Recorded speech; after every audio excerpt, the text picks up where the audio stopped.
Welcome to Team Harrow. Today's guest is my close friend Marcos Garrido, a certified Scrum Trainer, Agile expert, and author of his new book, 50 Truths Every Entrepreneur Needs to Know. Marcos and I dive into his work, his insights on Agile, and even chat about parenting. Let's get ready to launch. 3, 2, 1, launch. Marcos, bem-vindo. Thank you. Tudo bem. You're going to practice your Portuguese? That's right. Hoje, agora, a gente fala tudo português. Oh, that's very good, man. Tô brincando. No, you know, what's funny, I was in Dallas and then I was trying to get some espresso at the airport. Mm-hmm. So I'm waiting in line. There's a guy in front of me and he's struggling to order, you know, like he was struggling with the language. And then at a certain point, I'm thinking, should I help the guy? Because based on the accent, I know he's Brazilian, right? I know he speaks Portuguese. Was it the flip-flops that gave him away? Yeah. Probably, yeah. And then, you know, I look at the guy and said, I'm going to help him. But at a certain point, the barista said, hey, do you need anything else? And the guy said, else. So I was like, and the barista was like, wait, what? You really need help, dude. So let me help the guy. So I was helping the guy right after that. So it was funny. So I always, when I hear, you know, Portuguese, it's always the same reaction. Like, oh, Brazil. And then we all hug each other and it's like that. Well, it is interesting.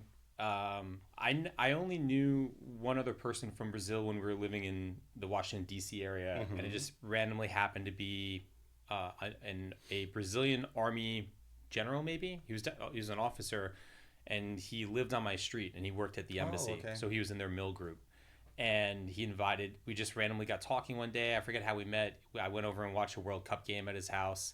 And that was it. That was the only Brazilian. And I knew that the Brazilian embassy was across the street from the Italian embassy. Like, that's my only relationship with Brazil. Although I do have another funny Brazilian story with the lacrosse team. We'll get back to that. Remind me to tell that one. All right. Coming down here, it's like, this is where you guys have been hiding out, where it's nice and warm. Yeah. We come to the soccer team. The day one, everyone's speaking. I'm like, that's not Spanish. It's not. It's Portuguese. And then I was like, oh, this is the Brazilian tribe that we've been welcomed into and entered. Florida is a Brazilian 28th state. Yeah, so it's pretty much like that. Yeah, it's unbelievable. If you're not in Rio or São Paulo, you're here. For sure. So my Portuguese has definitely improved since knowing nothing to here. The funny story I was going to say was one of my good friends who I played lacrosse with. His name was Eric Minio, and Eric went down to Rio for spring break in college because we played lacrosse. It was a spring sport, so you didn't really get spring break like everyone else got spring break. You had like 2 or 3 days off. And so I think it was during spring break, or whenever it was, Eric goes down to Rio with a couple of his friends from school and comes back, and Eric is now dating a Brazilian girl, right? Oh, my God. And so I always remember she came to visit him in the United States, and she came to one of our lacrosse games, and we're walking out of the locker room. And mind you, this is like upstate New York, basically. Sure. In February, so it's like 35, 40 degrees. It's freezing out, right? And we're walking out of the locker room, and you can't miss her, but she's this like 6 foot, super tan, very curvy looking, but dressed like an Eskimo, right? Because she probably had never felt anything that cold besides just opening up the refrigerator door, right? No lowest temperature in Rio, it's 85 degrees. Yeah. So we're not used to that at all. Yeah. So listen, once again, thank you for coming on. You are a well-known Scrum Master. You've written multiple books. You're a friend of mine, a good friend of the family. So it's an honor to have you on. But I figure the best way to kind of start this off is to talk about what maybe a lot of people don't know about you. Is that you were actually on the path to become the next future Brazilian tennis star. Oh my God, that was. I tried. Yeah. You know, I tried for so many years, and it was fun. So I played so many tournaments, and I was it's something that I learned because I was watching Guga, the Brazilian guy that won Roland Garros like 3 times, and then tennis was not a thing before that, and then finally like everyone is playing tennis, so it was fun. It was fun, but I couldn't, man. I had no abilities at all to do that. I just had fun. Yeah. But I played so many tournaments, and one of the things that I learned is that I used to get really nervous before any game, and it took only like if one person watching the game said something really bad, like, oh no, this is not right, or the ball was out and you call it in, something like that, that would destroy my mental game, and I would lose like 6-0. So that was the thing. And actually tennis taught me something about resilience, and it was more like, hey, okay, calm down, it's okay, it's about them, not about you. So actually tennis helped me with my career a lot. That was the first time that I bumped into some difficulties when it comes to how to organize my own thoughts. And because it's like a volcano, right? When you're playing, because you're thinking about so many things at the same time, and someone says something you don't like, and then that destroys your flow. So I was out of the flow state because of that. So I had to learn how to control it, and I still use the same techniques I developed when I tried to play tennis. That was not good. So what were some of those techniques that you learned, and how did you learn them? Yeah, the first thing is how to shut your inner voice. Because what happens is that you have like several threads going on in your brain, and you're thinking about a strategy, you're thinking about what the other guy is doing, you're getting instructions from your coach, and at the same time you're criticizing yourself every time you make a mistake. And this is the problem actually, because if you're always criticizing yourself, you're not going to improve. You're just going to lose motivation. So then that inner voice, it kills motivation, it kills productivity. And the first thing I learned is how to shut it. How it was still there, from time to time. And I still see my kid, for example, Eddie, when he's playing soccer, when he makes a mistake, he gets upset and he complains about it. But I think that he can just shut it after like 5 minutes. But the next 5 minutes after a mistake, you're going to lose everything. You're going to do everything wrong. So that was the first technique, like shutting that inner voice. The second thing that I learned is the like reinforcement of the good things, like Positive reinforcement. yeah, like you hit a very nice ball and it's like, oh, this is how we do it. I want to do it again. And I used to before serving, for example, I used to see where I want to send the ball. I used to like it's like a video. I want to send the ball right there, and then the ball goes right there. So this positive reinforcement helped me a lot. I still do that when I'm teaching, when I'm speaking in conferences. I don't plan the whole thing up front. I like to improvise a lot, but I like to think about what's what's really good about it. What do you want to do? How you want people to feel about your session, and then I keep reinforcing in a positive way those thoughts, and that also helps to shut the inner voice that blocks my thoughts. And then so when you were playing tennis, was this when you were also a student in college around that same time? Yeah, at the same time, and then college was something. It was kind of strange because I was not a good student. Actually, I'm 49, right? So when I was 7 years old, my father bought his first computer. It was a TRS-80, something very old. So I learned as a 7-year-old kid how to create games. I was programming in a language called BASIC, so I learned everything about it. That was my passion. So I was doing that all the time. And then I played soccer a lot in school, but I never played like tournaments or anything like that. So tennis was the first time that I had an opportunity to do it. Mostly because I had a lot of friends playing at the same time. So after going to college or work, I would actually play for 5 hours every single day. So it was like from 5 p.m. to 11 p.m. 5-6 hours every single day, Monday to Monday. So that was my routine. But before that, I was just a kid in a dark room playing with a computer like 10 hours a day. That was That's no good. Yeah, it shaped my career in a sense that because I still work with technology. Sure. So I understand how those things, how they work. I understand the patterns, once again, like patterns all the time. Yeah. But yeah, I was very shy when it happened. For example, I didn't like Christmas at home because I had to say hi to everyone, like the whole family actually. Like, yeah, I don't want to say hi to anyone, so I'm gonna just hide in my room and play with my computer. And that was let's say my first 15 years maybe. It was pretty much like that. I mean, you're very outgoing now, and you teach Yeah. classes. You can walk into a room and have a conversation with anyone. What made the switch flip, or what helped that?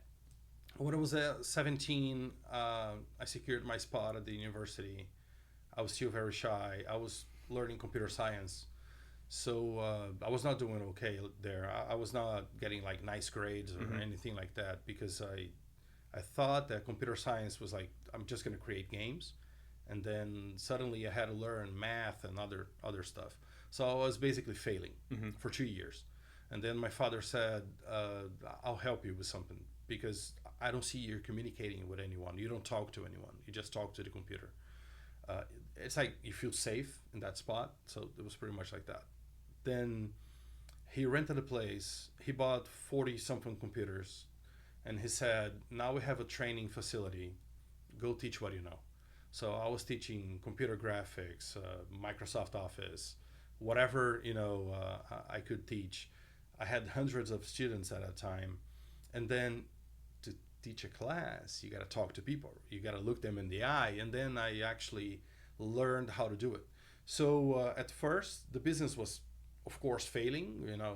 You don't have students. Like, that's every business. Yeah, that's fine. The beginning is always like that.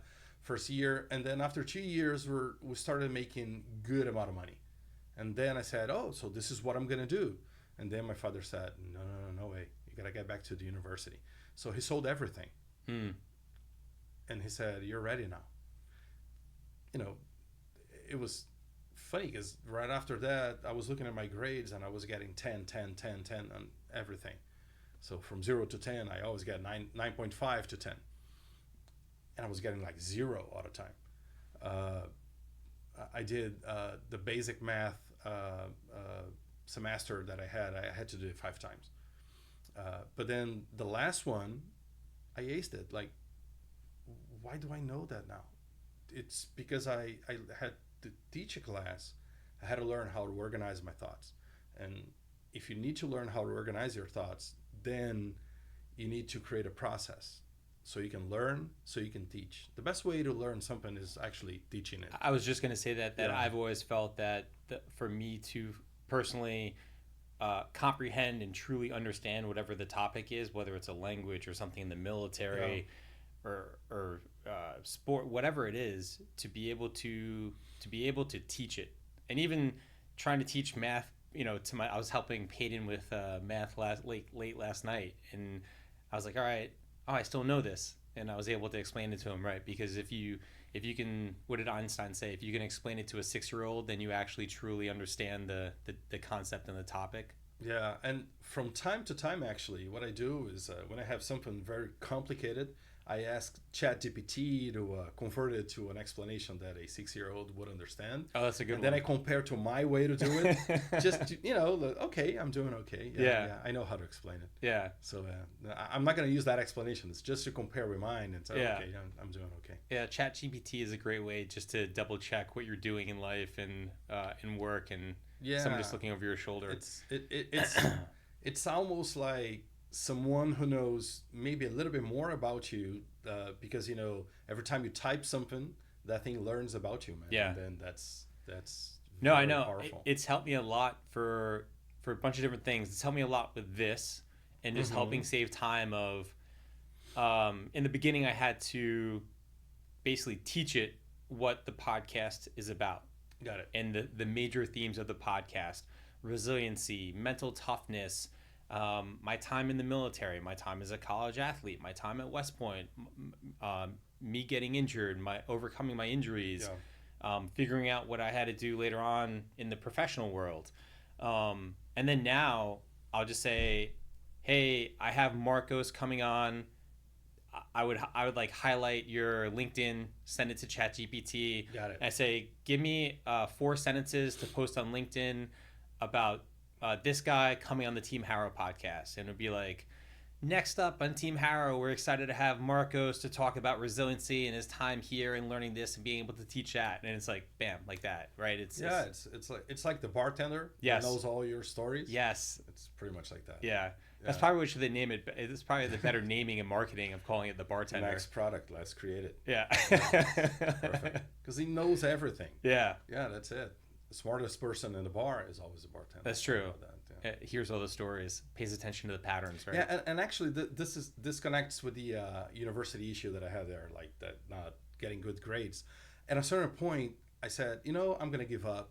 I'm just going to grab a beer and that's it. So I went to this bar. It's not even a bar. It was just a guy with a cooler selling beers in front of the university. Right? Sounds very Rio-esque. Yeah, very, and then I was talking to the guy. I was almost crying, like, hey, listen, it's not working for me. I may drop it, and that's it. It's life. It happens.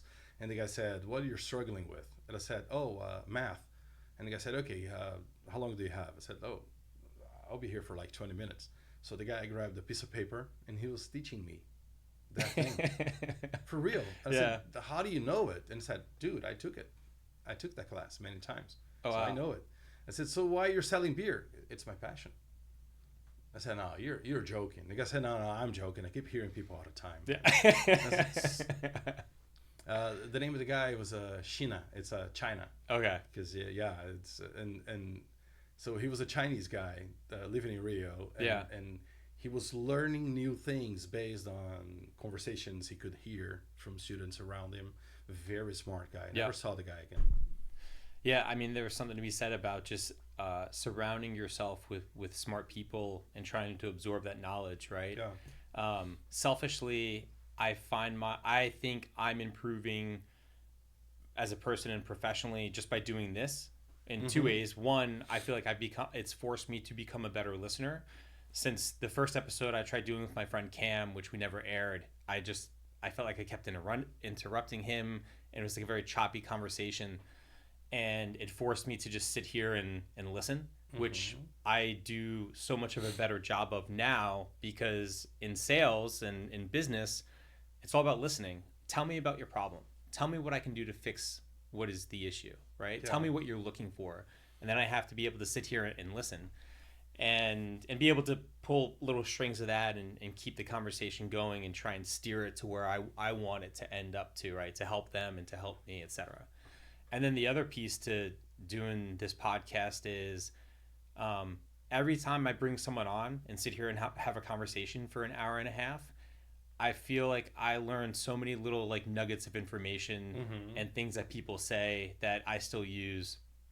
I was just up in New York this past week, and I was talking with a friend of mine. He's younger. He graduated. He played lacrosse at Princeton. Graduated last spring and is up in the city working at a big bank, and same thing. He's like struggling and trying to figure out like, do I stay? Do I quit? And I gave him the Adam Silva line, and Adam was on here. Adam was a 93 grad from West Point, played lacrosse at West Point, was a chief operating officer of Wounded Warrior Project, is now a consultant for other leaders out there and helping people in the military transition. Super smart guy, coaches lacrosse still. And one of my favorite lines that Adam said when he was on the episode was, "Don't quit before the miracle happens." Got it. Oh, that's right? Very good, man. And I was like, wow. And so I gave him that same line. I was like, listen, man, I know it's tough. It's gonna get easier. You're going to adapt to it. Like you want to be there. You're telling me like you don't want to be there, but in the same breath, you're explaining to me all of the reasons why you should be there. So I know why you should be there. Yep. It's tough, right? And it's not just suffering, but there's resilience, because suffering is you're just continuing to beat your head against the wall for no reason. Resilience is you're doing it for a reason. Like you understand the end state. You understand why you're doing it, why you're staying up late, why you're going in early, like what this will lead to, how this will help you. That's resilience. That makes it different between resilience and suffering. don't quit before the miracle happens. One day it's going to be easier. One day you're going to crack a smile. One day it's going to be, well, that was easy, right? And becomes a story you're going to tell your kids and your friends. And even when you're explaining why you're struggling, that helps you to create a solution, right? Yes. And talking about solutions, for example, yesterday we're going for a coffee, and then I sent you a message saying, hey, the place is closed. And before sending you that message, I already had like 3 other options, but I didn't give you the options because I know I'm going to test him. He's going to do the same. And then your first reaction was, I'm Googling to find a new spot. Yeah. I said, I knew you were going to do it because, it's about solving problems. So when you organize your thoughts around, okay, don't give me the problem, give me the solution. I know the problem. I get it. It's here. But let's focus on the solutions and try to find one. Then things are easier. But at the same time, there's pain involved when you're struggling with something. When you think about your career, you invested years and years, and it's not working. So what do? What's the next step? You may not know the answer, but just because you try to explain it to someone else, it becomes easier. Yeah, definitely. I mean, that's interesting. So do you find it easy when you kind of come to a dead end in life to talk it out loud, right? And to try and like problem solve? Yeah, it helps a lot. And many times in my career, I thought, oh, this is the end of this path here. I'm going to have to find something else. So there's something I've been doing for quite some time. There's like 16 years I've been doing it. Every Friday, I sit alone for 15 minutes, maybe with a glass of wine or beer. And then I think, what I did this week that I'm proud of, and let me list all the mistakes I made. And then I end those 15 minutes with what I'm going to do different next week. So the big changes in my career happened at the same time that I couldn't answer what I did this week that I'm proud of for like 4, 5, 6 weeks in a row. So then I got to change something. So it's like when you think about the product life cycle, right? Mm-hmm. When you have to innovate when everything is okay. Because if you wait until everything is bad enough, now you're so, concerned and busy trying to solve issues that you're not going to have time to innovate, or time or even energy. So when everything is perfect, this is a time to think about something new. Don't wait until it's pretty bad. And it's the same with the career. So if I'm not proud of what I'm doing for like a month, or I'm going to do a big change right now, I'm going to face a big change, or I'm going to do something different, or I'm going to struggle, and then there's a path that it's going to take months, and a problem that's also going to take months to overcome. So this is the way I approach problems usually. I want to solve it really early because I don't want to burn time. Monstro a gente mata no niño, right? Isso, monstro a gente mata no niño. Yeah. So because if you let the monster grow, then it's a big monster, man. Now I cannot kill it. So if it's a monster, let's kill it right away. It's a baby monster. That's it. So that was one of the lessons that once again, my Portuguese is a horrible, horrible joke. But it's not. Listen, your Portuguese is better than my English. But I've been trying to speak English for 20 years. I've been trying to speak Portuguese for 6 months. Come on. That's true. In 20 years, we should have more of an apples to apples or massa. That's it. Comparison. You're already carioca because that's right. Flamingo shirt. That's right. Yeah. That's 80%. I know. We always joke about it, but I'm torn between the Palmeiras and Flamengo because all of my friends are carioca, but Palmeiras, as I found out, was the Italian club in Brazil. So the book, not to jump around, but after you gave me the book yesterday. Yep. You're like, hey, I got you, because I remember you told me that you're writing this book, and you wrote this. I'll let you tell the story about how you wrote it and the motivation to write it.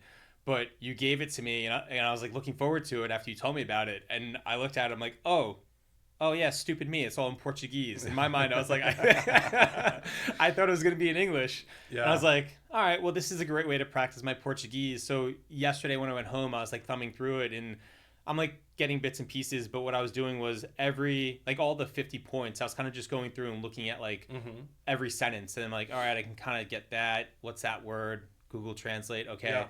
But the Monstra gente mata no niño was Yeah. one that like stuck out. It's like, yeah, that makes so much sense. Like, take care of it now. Like, kill the monster while it's in the nest. That's it. That's Yeah. it. And otherwise, you're gonna lose control. Yeah. So then the whole idea about the book was I've been thinking about my own career. I'm 49, so 50 next year. Yeah. So okay, what did I create? What did I do? What kind of value I created along the way? So I'm really proud that my father helped me, at first, and then I thought maybe I can help other people. So teaching my classes is one way to do it, but at the same time I keep thinking about Eddie, and like he wants to be a soccer player, but let's say it doesn't happen for some reason, so he needs like a plan B or something, and then I gotta teach him some of the things I know. And actually, this is something that always parents would think, like, I got to teach my kids something that I know that is important to them. I don't even know if it's going to be important to them or not, but I decided to write it. And actually, I couldn't sleep. It was like a month ago. I couldn't sleep. I was in Rio. Then I said, you know what? I know why I cannot sleep. I have this idea in my mind. It's blocking my thoughts. I got to put it out. So I decided to start writing it, and I wrote 120 pages in 8 hours. So I just wrote it. It was huge. I was doing a download. It was like ChatGPT, but without ChatGPT. I was just writing it. Like it was, because all the lessons I knew. And then if you look at it, there's like 200 pages and no images. It's just text. I was just trying to put it out. And one thing that I learned along the way, Emma, my wife, her father was industrialist with some factories in Brazil, all over Brazil. And he said, you got to follow my steps. And she said, I don't know if I want to do it. No, you have to follow my steps. And then he used to be a guy he based his management style in command and control. So she said, okay, I'll follow your steps. I'll work with you. But she had no empowerment at all. She couldn't do anything. Just make a copy, the copy machine, whatever. Yeah. And then she was so upset with that. And when she finally decided to follow her passion, she became a wedding planner. He was like so upset. So she wrote a book about how to organize weddings. And he didn't go to the party that we sat to celebrate the book. He said, no, it's too early for you to write books. So I thought, I don't want to be like that. I want to do something different. I want to do something such as what my father did. So I want to create an opportunity for my kid and other kids and other people I know that they want to run their businesses, but I don't want them to struggle the way I did. So I'm going to write all the things I learned along the way. So it was pretty much a way to get my knowledge in a tiny, book that shares 20 plus years of struggling to run your own business in a country where interest rates are extremely high and unemployment is high and everything is so complicated. So this is this is my background and written as text. That's it. No, it's great. Like I said, I thumbed through it yesterday, trying to just look at all the bullet points, and being in a startup environment for the past 7 years with Pam Jets.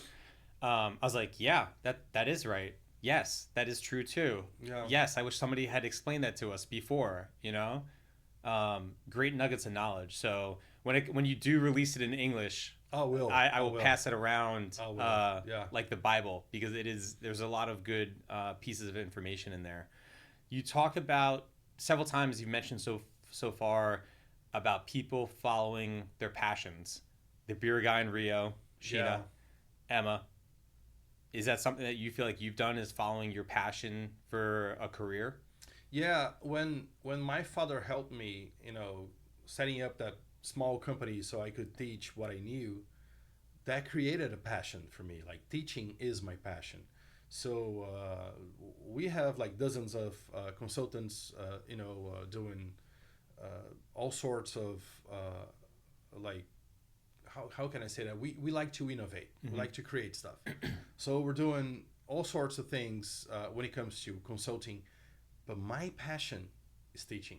I love to sit with people and explain a concept, and I always challenge myself on how can I explain a concept in a very simple way, like using pizzas or whatever. So I teach Agile, I teach Scrum and Agile methods. So it's something that is already too complicated, especially for people with the traditional mindset, like project management mindset, to understand. So I try to explain it in simple terms, thinking about day-to-day life and simple examples and stuff like that. So teaching became my passion because of my father, and I don't think that was his goal. His goal was, okay, you're too shy, I'm going to help you with that. But then that became a thing, that became a big thing in my life. So I don't know what I'm going to do next. I don't know if my career will change in the next 10 years, but I'll keep teaching. It's what I love. And this is like, when I talk about passion, if you do something that you love and people need and they pay for it, oh man, you're good. Yeah. It's going to work. No, that's the, I think the magic ticket that everyone's looking for is figuring out what your passions are, and then how do I turn that into some sort of career. Yes. Right. That's it. Although it's not easy because, for Eddie, his passion is soccer. Yeah. For Peyton, his passion is soccer. But okay, so they're going to work with that, or they're going to find another passion along the way. I don't know. Early on, I knew that my passion was computer science, but then it became teaching. I don't teach computer science. So then things change. So, but that's interesting because I think it was the same for me too. And your dad maybe as like the secret genius, whether he knew it or not, right? And using Eddie and Peyton, Eddie and Peyton as the example, right? Or kids in soccer. Their passion right now is soccer, but I think it's for me, and I assume it's the same for you too, is like you want them to figure out that their passion, it's not just soccer. Like soccer is what's today, but understanding that if their passion is hard work, accomplishing, putting the effort in, seeing it done, not quitting. Today it's soccer, tomorrow it could be something else, right? That's like the secret sauce to it is motivating and like you're basically doing this like kung fu master trick of like teaching the student like no, you think that you're learning kung fu, but it's really a life lesson you're learning, right? Exactly. That soccer is the flavor. Yeah. But you can change the flavor. It could be something else. And you talked about resilience. It's big. It's a big thing. So when they like lose a game, for example, we lost like 8-0 the last game. It was a disaster because we played against, I think it was a top 10 or top 15 in the U.S. Mm-hmm. So you're not going to win. So then we lost 8-0. And then I was talking to Eddie in a car, like driving back home, like 45 minutes, of like therapy with him, asking, oh, so how do you feel? And he said, I'm upset. I said, that's good. So what are you going to do about it? No, I'm going to change A, B, and C. That's also good. Yeah. So that's going to help him with his life, because it's about getting a problem, finding a solution, and committing to it. And if you do that, you're going to be successful doing whatever you want. But if you're like, I don't like work. I don't like, to be busy. I don't have energy for that. I just want to have fun. Then it's not going to happen. Yeah. Because, running your own business, it's fun. It could be fun. But at the same time, it's hard work, a lot of pressure, like pressure every single day. And it's something that you choose, right? When you say, I'm going to run my own business, you're choosing pressure.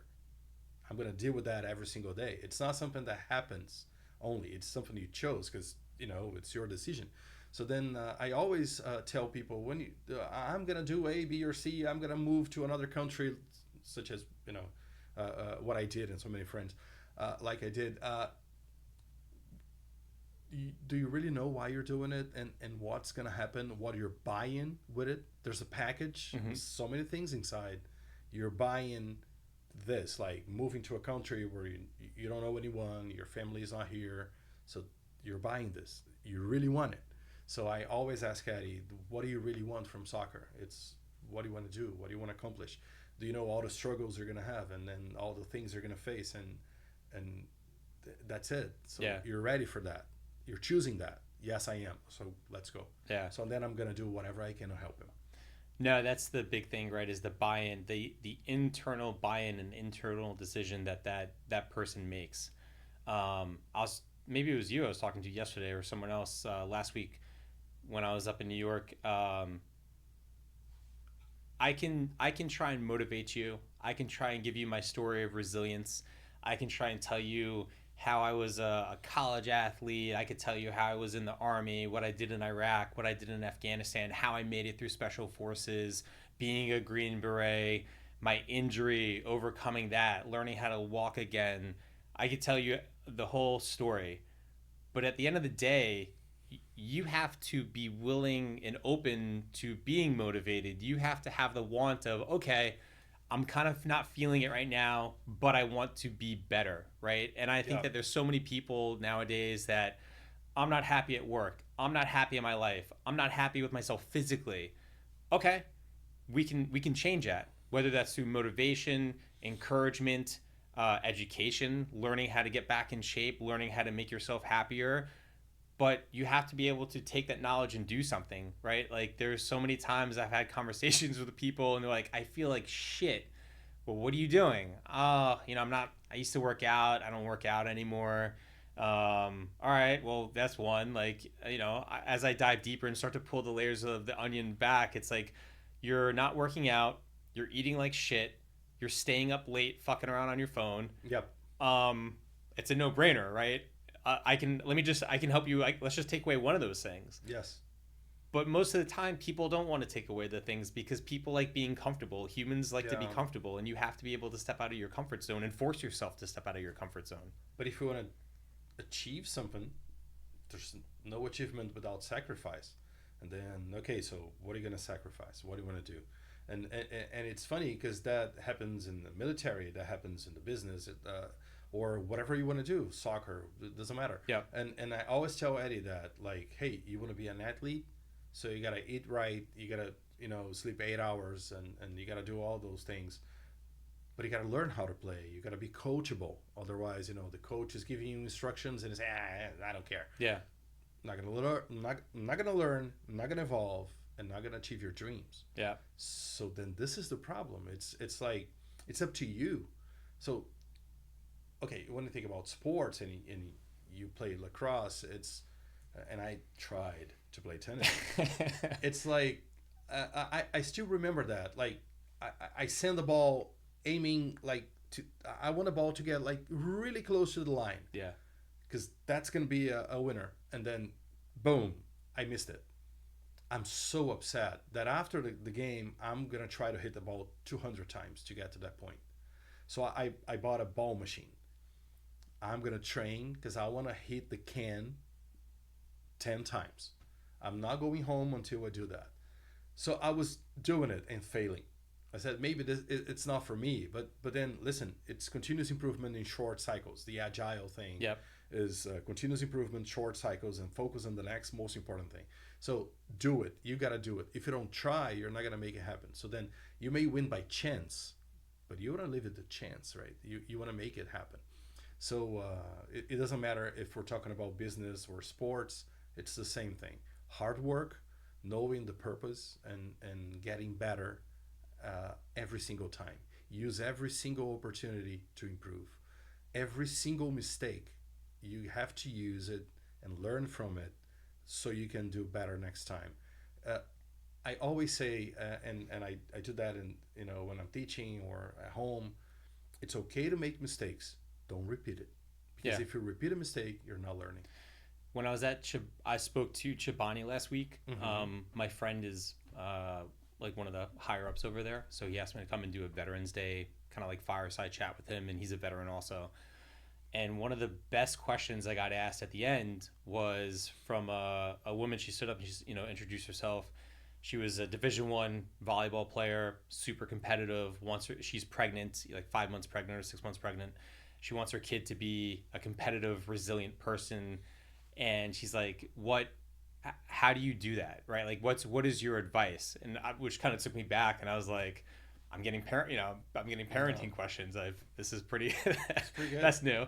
And I said the same thing, kind of like what you're talking about is you have to, as parents, it's just natural to protect them, right? You don't want them to fail. You don't want them to be hurt. You obviously don't want your kid to cry, but you have to let them fail, right? That's the only way they will learn is if they fail on their own. But the important piece of that is you use that as a teaching piece, right? I'll always remember Peyton. I don't know if you remember it, but it was maybe the first year we were down here, so 3 years ago. Okay. We're playing in that Enigma Cup tournament, and I think we lost like every game that tournament except for that last game. We went to penalty kicks, right? And Peyton took the last penalty kick, and it was up to Peyton, right? The pressure was on him. Yep. And he stepped up and did the Roberto Baggio and just put it over the goal, the field goal. Yeah, I remember that. And he was so upset after the game, and it was like 40 minutes from Weston back here to Boca, and he was so upset, and he was crying, and 10 years old, 9 years old, and just lost the game for the team, and the only game that we had the opportunity of winning, right? And it was the last game of the season, and he said, I should never have I shouldn't have taken that kick. And I was like, no, actually, that's not the way. I was like, you can't look at it that way. You should have taken that kick. In fact, the coach knew that you should take that kick. The team knew that you should take that kick. That's why you took the last kick, because it was on you, right? And what did we learn about that? You sent it over. Was it I watched you step up there and rush it, right? Slow down. There's a process to taking penalty kicks. What's the process, right? Take a deep breath. Visualize where you want to send the ball. Don't psych yourself out. Positive reaffirmation. I told him all that stuff, and the next morning he said, "Hey, Dad, can we go to the park?" I go, "All right, sure." Take him to the park. He brings his bag of soccer balls, and I kid you not, for 45 minutes, that kid stood out there and took penalty kicks, like playing it over in his head again. Yeah. And so I was like, that's what is that's how you raise strong, resilient little humans. Is you have to let them fail and feel that pain, but it's kind of like in this little adult laboratory that they don't know that you're actually behind the scenes trying to just give little tidbits of knowledge. You use that energy to produce the next improvement. Yeah. And that's it. So when we were playing on Sunday and we lost 8-0, when it was like 5-0, I was like shouting at Eddie, like, "Hey, you're losing 5-0. Now go have fun." Yeah. So it was exactly that. And he said, "All right." Yeah. Different behavior. Because he was like, oh, we're losing. Oh my God, this is humiliating. No. Go have fun. So he had his best 10 minutes in that game after doing this, realizing, okay, I lost. So let me learn, let me improve, and let me have a little bit of fun. So I'm going to dribble all those guys, and I may not score. We're certainly going to lose. But at least I can tell my dad, like, "Hey, I did it." Thank you. Yeah. So that was fun. But the mindset, right? Like he changed the mindset. Yeah, like instantly. he flipped the switch. Yes. And like you were talking about before with tennis, your mindset. You had to change your mindset. You had to silence the critic. You had to take the pressure off. And like in anything in life, you take the pressure off and you find yourself back in that flow state, and things are so easy, right? And that's like the secret of the universe that you don't realize till later on. Is like, oh wait, it's been up to me this entire time to change my own mindset, right? Yep. Whether I don't like where I want to improve in life. I don't like where I'm at. I don't like what's happening, to me, and being this kind of like victim of circumstance. It's not really the case. Like it's really your mindset of how you're dealing with the problem. Right. I know we've talked about this before, and so many times we've compared with what I did in the military, or whether, in business or in personal, of, yeah, this sucks. I have no legs. I can sit here and cry about it. I can stay in a wheelchair. I can not leave my house. I can play, woe is me. And I'm sure people wouldn't, say anything, because there is, oh, well, you stepped on a bomb and you lost your legs. I mean, that's tough. But I've never let that beat me down. Like when we were in Madrid together this summer, I never said, "Hey, I'm just going to stay at the hotel." I said, "Oh no, we're going to go do the event at the Atletico Madrid stadium. I'm there. I'll wheel myself to the bus. I'll throw my wheelchair in the bus. I'll get there." Even when we were there, remember, was it you? No, was it you and me, or me and Wesley that we couldn't get in this way with a wheelchair, so we had to go around. Oh, Wesley. Oh yeah, and then they wanted to keep us on the far side, and Yeah, Wesley of and I were course. like, so far away from. we're like, this is everyone. bullshit. So like, we just went and talked to the lady, and we're like, hey, listen, I will check. We'll put the wheelchair in the closet. I'll walk in. It's like 3 flights of stairs, not a problem. I just want to go be with my friends and family. And they're like, wait, you could do that? And I was like, I stood up. I'm like, yeah, Wesley, go put this thing over there. And they were like, oh, okay, buena, and then off we went. It's and I love that story because you always treat problems as like facts, and I when I'm teaching I usually ask students, okay, what are you struggling with right now when it comes to project management, and they give me like a list of 15 things. I said, dude, out of 15, 12 are like facts. Scope creep. Scope will change. It's a fact. It's not even a problem anymore. It's how you deal with it that will produce different results. And I never saw you complaining about anything. Actually, quite the opposite. You say, okay, let's go. Okay, let's go. Okay, let's go. And this is a way that, it's a fact. Okay, we don't have like elevators. Like, you remember that in the Santiago Bernabeu? Oh yeah, when we had to go up the ramps and stuff, and then down the ramps. Okay, let's do it then. Yeah. So okay, let's do it. So not complaining is one thing, but the mindset behind it, it's completely different from that. It's like, I'm not gonna treat it as a problem. I'm not gonna complain all the time. I'm just gonna do what I have to do. And then I still look at people working today, and they complain about everything. Oh, the coffee is not good, or water is not cold enough, and people just complain about every single thing. Just do your thing. All the other things around you, or they're constraints or they're facts. Deal with it. That's it. So that's why I think that after COVID, resilience became like something really rare, I guess. And how would you define resilience? What's your take on that? Resilience, I think, is the action or the mentality of doing hard things that feels like suffering, but you understand there's a purpose to it. That's kind of like how I view it, and I had talked to Peyton about I used Peyton as an example of when, we left Predators and went to Team Boca and had the great youth soccer experiment over there. Yeah.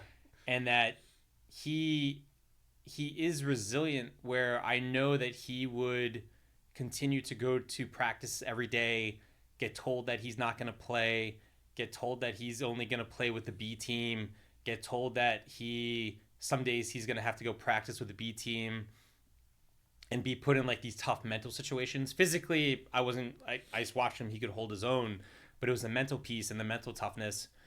And if I knew that there was like an end state to that, if there was like, all right, well, it's going to suck, it's going to be tough, it's going to hurt, he's not going to enjoy it, but there's a reason for it, then I would try to encourage him to I wouldn't make him stay, but I would encourage him to stay, because that's the resilient thing to do. I knew that talking to other parents, knowing what I knew, that probably wasn't going to really go anywhere, and that I saw him not enjoying. I saw it taking the passion and the drive and that want away, like we were talking. And once it was starting to extinguish that internal flame of passion, and once that goes, that it's really hard, if possible, to reignite. And so that's why I said, all right, I got it. There's no need to continue to suffer, because there's no real end state to that we're going to achieve out of this. I had to play parent and like step in and correct that, right? Sure, yeah, and right, and I love the story when he approached the coach and said, "Hey, I know I'm not your number one, but I'm here to prove you wrong." Yeah, dude, that's the best story ever, because this is the way to go. Yeah, like I'm really motivated to make it happen. And Daniel Pink wrote about motivation in 2009, and he said that intrinsic motivation is based on three things: autonomy, mastery, and purpose. So he had all three. Yeah. But when the scenario around you is trying to shut your voice, and like, oh, so you got to move on. Yeah. I mean, I think that happened to me too, personally. After I got injured, I was trying to do my rehab and recovery, and I'm in this scenario where everything I'm doing, it's not working, right? And I said it before, where I felt like it wasn't the magician, it wasn't intrinsically, it was like the wand, right? It's there's something missing, something's not working. Like I still have the will, I have the want of wanting to get back up and walk again, but this is not the way, this is not the path. And I had to go out and figure out my own path to get there. And I think that's the same thing with Peyton in soccer. Is I just, he's also 13. He wasn't 33, and an army in the special forces to try and like solve this ambiguous problem of learning how to get up and walk again. So I had to step in and play parent and try and like help him to get to that. But it's not like it still was a struggle for him going back to his old team, right? It wasn't just like rainbows and unicorns and boys will be boys, and he kind of got the cold shoulder at first, and obviously it's back to normal now and everyone loves each other, and but he knew that wasn't the path. He knew that this was the path that he should be on. And so as emotionally uncomfortable as that was, and being a 13 14-year-old kid going through puberty, like you're dealing with like a lot of emotions, and the last thing you want to be doing is being put in a super awkward position. Quitting a team and then coming back to a team is pretty awkward, right? And so he had to deal with that. But at the same time, you never know how those stories are going to shape, his way to see the future. Yeah. And his behavior from now on.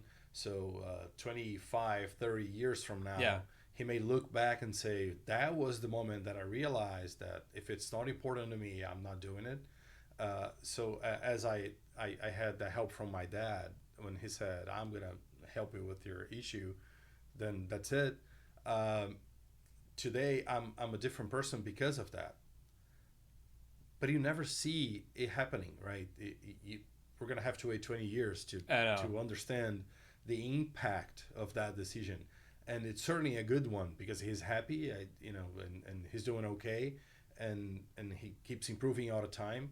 So this is what actually matters, Yeah. Are you happy? Are you still motivated? You still have the fire, the passion?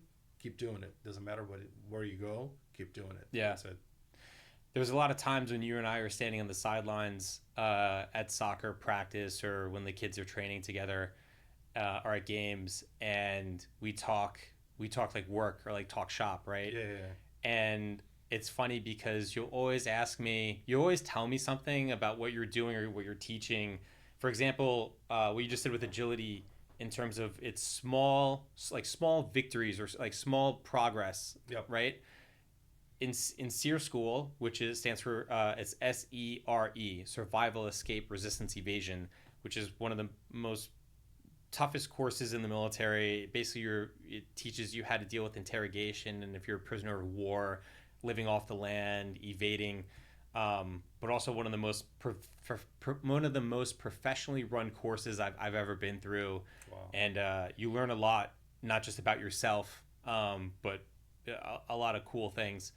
One of the things that they teach you is that when you're a prisoner of war, when you're caught, basically, is that you have to focus on the small victories, right? You have to focus on you found a chocolate chip cookie.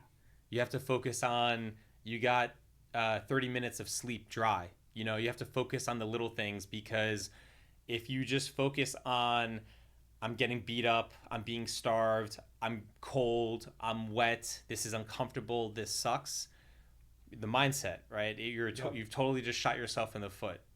Yeah, and then this is something that we all can learn from, and life is pretty much like that. Of course, it's not that dramatic as he just described, but all the problems you face every single day, they all have potential to grow out of control. Yeah. So what are you going to do about it?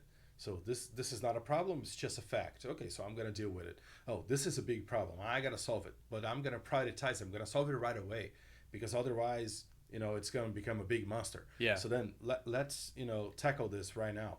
And the basic of agility is actually a very simple thing. It's to minimize the difference between the moment you the space, let's say, or time between the moment you learn something and the moment you start applying it. Because in project management, I plan a project today. I'm going to be running this project for like, let's say 2 years. And after 2 years, we're going to sit and talk about, okay, what went wrong and what we're going to do different next time. But the lesson, you're going to wait 2 years to think about the lessons. And I don't know for how long you're going to wait so you're going to be able to apply it. With Agile, what we do is I want to really minimize the space between learning and using to the minimum. So the minimum could be actually 1 week. It could be 1 day if you want to. So then this helps you to improve in a way that I call it compound interest. It's like continuous improvement, but works as compound interest because the thing you learned yesterday was based on the thing you learned last week. That is based on the thing you learned the week before. So we're always doing that, and then we can learn extremely fast. And I think that Peyton and Eddie, they can definitely learn from this way to think, because they're going to look at the last game and say, what I'm going to change for the next one, not next tournament, next game, or maybe next half of the game. So then this is the mindset behind it. It's speed up everything, and in a good way, I guess. Flamingo needs to hire you to give agile speeches and talks to their players, even though they just won the Brazilian championship. But still, I've been talking to them actually about it. Oh, really? Yeah, and so I want to do it. It's gonna be fun. That'd be cool, especially because I'm gonna get some free jerseys. I hope so. You never know. Or you definitely should talk to the national team, because there's a lot of drama and issues. A lot about that. Yeah, I think a lot about that. After coffee yesterday, there was something that you said that has been in my mind, like a continuous circle, where I'll be working on something, or I find myself where I feel busy, but I question it. I go, wait a second. All right. Am I busy, or am I being, am I getting stuff done? Am I completing tasks, right? Like am I being productive? Am I busy, or am I being productive? Yeah, this is a big thing, because what happens is that based on management, the way we learned, Industrial Revolution, and then you have Taylor, Fayol, all those guys who created what we call management today. The basic principle is I want to keep everyone busy. So, you're 80% busy, I'm going to give you another project. But the problem is that if you're 100% busy, you're not producing anything. Because you keep jumping from one problem to another, and then you don't have time to solve anything. Everything is on doing, nothing's done.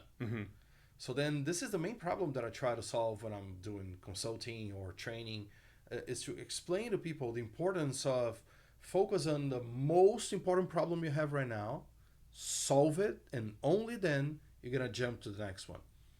It's not how people do it. You solve like 5% of this problem here, 5% there, 5%. Everything is on doing. You didn't solve anything. Is that the pizza? Is that how the pizza example? Yeah, you get like pizza dough, and then you open the first pizza, you open the dough, you open the second one, you open the third, then you get back to the first pizza, and you put the sauce in the first one, sauce in the second, sauce in the third, then cheese in the first, cheese in the second, cheese in the third, and you keep doing this until you're done. The time needed for the first pizza to be done is actually the sum of the whole time for all pizzas. So it's pretty much the same one. So then, prepare the first pizza, put it in the oven, and now you jump to the second one. That pizza will be done in 5 minutes. Otherwise, it's going to take 40. Yeah. And then it's funny because with pizza, we get it. But when you look at, when you visit any office, you're going to realize that it's exactly what people are doing. Doing 15 projects at the same time. No project is delivering value right now because nothing is done. Everything is on doing. So come on, this is not a secret. It shouldn't be a secret. Get things done. That's it. One thing at a time. Once again, the analogies between the military and the leadership and consulting world and teaching what you do. Every time you tell me another story, I'm like, yeah, we have another term for that, or we think of it another way, right? Of when you're engaging targets, you want to shoot you want to shoot the target in front of you first. I remember when you were doing the rifle qualification test. Part of it is, you're sitting, from what I remember, because this is years ago, It would either be you do it in the prone and then you do standing like in a foxhole, right? And you'd have different targets that like pop up, and they'd be anywhere from 25 meters out to 300 meters. The 25-meter targets are like right there, but they're only up for like 3 seconds. The 300-meter target will pop up, but it will be up for, whatever it is, like 9 seconds, right? Which is actually a lot of time if you just sit there and 1, 2, 3, not right. Yeah. But 1, 2, 3, like it's a little quicker, but it teaches you to think like, all right, this guy's right here. He's the immediate threat. Bam. Let me focus on like out there. Catch my breath, trigger squeeze. He drops, right? But it's the same thing in the business world, like you're talking about of, I have all these projects that need to get done. What's the 25-meter one right in front of me, right? Yep. Like let's focus on that. Let's kill that first, and then we'll kill the one down the road. The opposite of it is I'm going to aim the first target, then I'm going to aim the second, but I didn't shoot the first one. Yeah. Then I'm going to aim the third. Now I'm going to complete the task step by step. Yeah. This is how we work, actually. When you think about every process you have in your company, it's pretty much like that. Everyone is busy doing 15 projects. No project gets done because we're aiming the first target, aiming the second, aiming the third. Then you get back to the first and you assess, okay, should I shoot you first? No. Should I? I'm not going to get anything done. My friend Dave, I don't know if you met him, but you'll have to meet him one day, from Pam. When we worked at iBoss, the cybersecurity company, there was a guy that we were friends with that started there and worked there for about a week. And he would always walk around with like a clipboard and constantly be like writing stuff down. And he looked busy, but he was never comprehending stuff. He was never productive. It was just really all for show. And I feel like I see that, you can see that there are people that play that role of like, as long as they look busy, as long as they're kind of keeping their head down and they seem busy, they seem productive, then nobody's going to really look at what they're doing. Oh, got it. And there's a downside of being so busy all the time. And there's a way to check if you're struggling with that or no. Or not. It's like this. You're driving back home and finally you solve a problem you've been trying to solve all day long. Because when you're driving back home, your brain is not being used 100% anymore. So you're not busy. So now you become innovative and creative again. And then you solve the problem. So you guys can check that. If you're solving problems when you're driving back home, you've been too busy. That's interesting. It's a way to do it. Yeah. I feel like that happens to me more times than not. That's it. Actually, I think that I'm more not productive, but I solve problems when I'm on the road traveling, because I can sit there and I'm on the plane and I'm just forced to sit there and not do anything else, but kind of just sit and be with my thoughts. Whether I'm reading or listening to music or watching a movie. But all the other distractors are kind of taken away, and then I'm able to be like, oh yeah, that's right, we do need to do that. Let me reach out to that person. Be clever if we do this. Yeah. So then I call that work, and why work in the office is not like that. Yeah. Because we gotta show, we gotta find a way to make people understand that we're busy. So we're always moving. Even if you don't have to move, you're always moving. So you walk there, you stand up and move that direction. I'm going to grab coffee. I'm going to go to a meeting room or whatever. You have to be seen as a person that is always busy, because busyness means being productive. Like being busy means being productive. And this is not always true. Not always. Yeah. It's actually never true, to be quite honest, because productivity demands a different mind state. And this is what changes when you're too busy. You're not producing anything. You're just drowning with so many thoughts and problems that you cannot solve any problems anymore. When a company invites you to come and teach, is it a mix of open arms and resistance? Oh, for sure. Yes. Last week I had the training in Dallas, and first 5 minutes of the class, I said my name. Hey, my name is Marcos, and welcome to the CSM class. And then resistance kicks in, and people are like, oh, I don't know if this is the process we need. I don't know if, because what happens is they're trying to solve problems, right? It's not a bad thing. They're trying to solve problems. They're trying to get things done, but at the same time, they're struggling with so many issues at the same time. And then when you go there and say, hey, listen, let's tackle like one at a time. And they say, no, I'm too busy. I have too many problems. I cannot do that. But it's because you're not doing it that it's not working. So the first reaction, the instant reaction is usually negative. Like, I don't believe in, anything you're saying, or I don't think it's going to work. But when they try it, they say, oh my God, why you never told me that this is the way to go? It's always like that. Mm-hmm. So resistance is actually not a problem. It's a fact. It will happen. So how to overcome that? By doing it. So let's do it together then. Let me sit with you. Let me help you to prioritize your backlog. Let me help you to plan or design your workflow. So let's try it. And then, oh yeah, it's better. Okay, so no resistance anymore. When was it that you felt as a teacher of like business consulting and management, what was the one moment when you stood in front of everyone and you're like, all right, I feel like I've made it, like this is the real deal? Like, I'll give you so when I first deployed to Afghanistan, and after the team that we did our right seat, left seat ride with, and they kind of taught us the rope, gave us a overview of the area for a week, and then they left. And then I had to do my first patrol in Afghanistan as a special forces team leader with only half my team, because not even the entire team was there yet. And we had to go up into this valley and had to navigate these roads and these vehicles. And I was like, all right.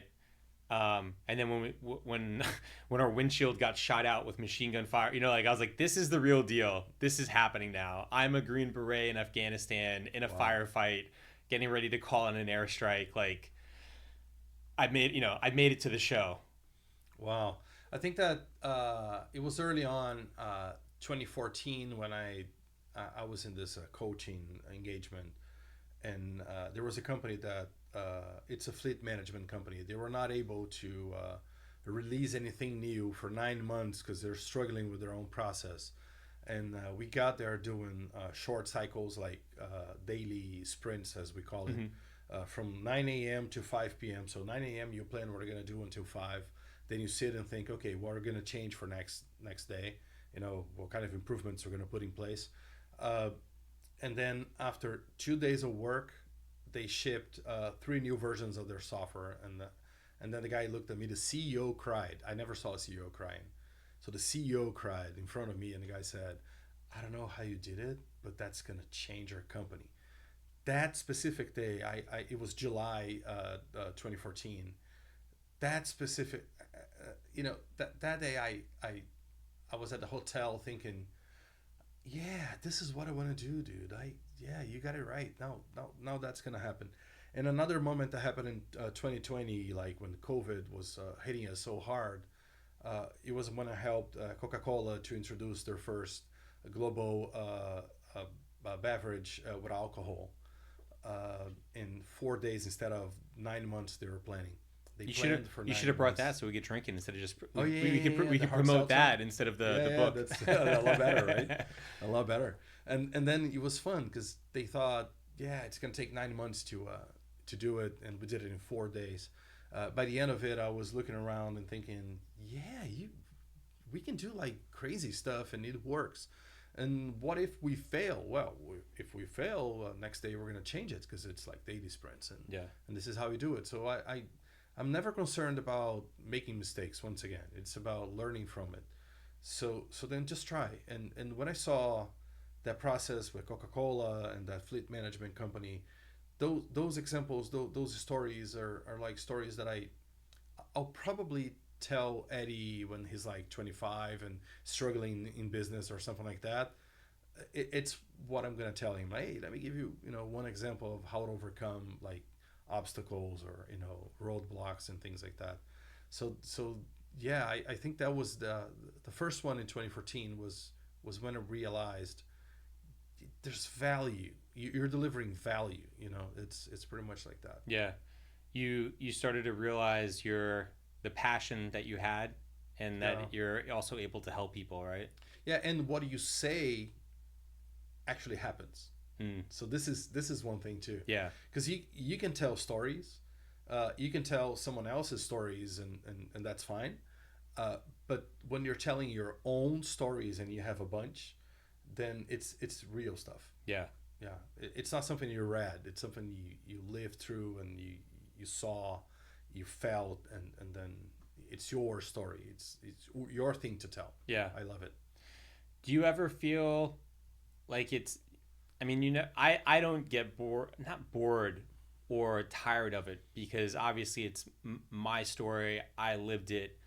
And every time I tell it, whichever part of it, I know that people, it helps people in a way. Like people get something out of it. And I don't know if, with the stuff that you've done, if you've ever felt like, man, I just keep telling the same story over and maybe it's time to move on. Yeah, one thing that I do, I love improvising, right? I think that when you're improvising, everything is better. And then I never tell the same stories. Actually, one of my friends, he gave me a challenge. Every time you tell a new story, something you did or something like that, write it on a post-it note and put it on the wall. Now my wall has maybe 100 stories. So I always pick the right story based on what's being said or discussed. So it's never the same thing. So I had 500 classes in the last 10 years. I gotta tell you, every class is completely different from the other one because I'm always improvising. When I say that, I know that people get like, oh, come on, you're really improvising? Yes, I am. I have no plan. Yeah. So then that's why I still love what I do, because what I do actually, it's like when you have a conversation, when you're in a bar or something like that, and you meet someone new and you're just like sharing stories, and you're not planning the stories you're going to tell, but based on what the guy said, he said, oh, I have another one just like that. When you're telling jokes or something like that, this is how I work actually. And it's my style. Improvising is my style. I, not knowing it, but I guess I did it. I took the Team Harrow podcast is a lesson right out of your style and your playbook, because my plan when I come in here is there is no plan. Yeah. Like we're just going to sit down and talk, and I'm going to improvise and kind of like see, all right, he said this, he said that, this sounds interesting, this seems interesting, let's go down that. And it's just like having a conversation with anyone like in a bar. And that connects with something you said in the beginning, like active listening. Yeah. Because, if we keep interrupting people all the time, they don't have time to give you different paths. And then you pick one and go. So there's one exercise that I love to do with my students. It's an active listening exercise. What I say is I'm going to put you guys in groups of 2. So one person will tell a story for like 3 minutes, and the other one can only do 3 minutes. Reactions right after is like, oh, I never had that amount of time. I didn't know what to do with it. It probably felt like an eternity. Yes, yes. So then we're so interrupted that even 3 minutes telling a story is not feasible. Yeah, I believe it. It's crazy. Yeah. Well, Marcos, I think this is a good place to wrap it up. Besides the book, where else can people learn more about you? Yeah, I've been doing a lot of videos on Instagram at @mgarrido. I love doing it. It's been fun. LinkedIn, I always post, some things too. Now, I think that from now on, I'll do more classes in the U.S. I've been traveling all over, in the last decade. But after COVID, I was basically teaching in Brazil. Now I want to get back to the U.S. market, and I want to run my classes here. Last week was the first time in a year, actually, since I had one here, and that's crazy. I want to keep doing it more, so probably I'll be around. Awesome. Well, great, Mark. Thank you so much. Thank you Muito so much, obrigado. man. Thank you. This has been great. Obrigado. Yeah. Thanks for tuning in to this episode of Team Harrow. A huge thank you to my friend Marcos Garrido for sharing his expertise, wisdom, and personal insights. Don't forget to check out his book, 50 Things Every Entrepreneur Needs to Know, now available in English. Until next time, stay resilient, stay focused, and we'll see you on the next episode of Team Harrow.